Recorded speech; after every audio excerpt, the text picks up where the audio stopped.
Namaste everyone.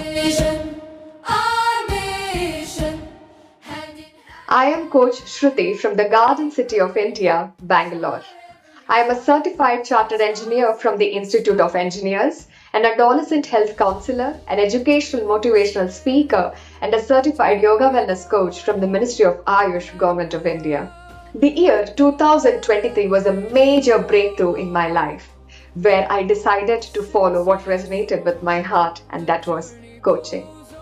At the right time, with the right guidance and the right mentorship, I found sharEvery Global Foundation, and the CEO, Mr. Ram Babu, helped me to coach and train children and gave me a platform to motivate adults. And ever since then, my learning has been a continuous journey.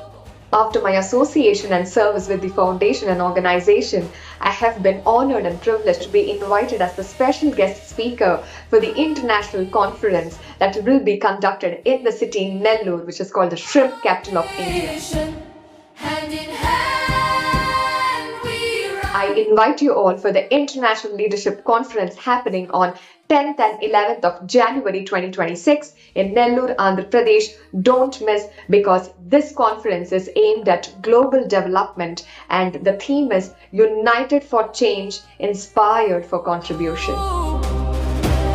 6 years strong, the journey goes. As a special guest speaker, I will be speaking on the most important wealth one can create and one can give, and that is education. So come join me the conference to know and discover how education can transform you as a person. If I can, you definitely can. I will see you at Nellore, the city known for its shrimps. Thank you so much, and this is Shruti signing off.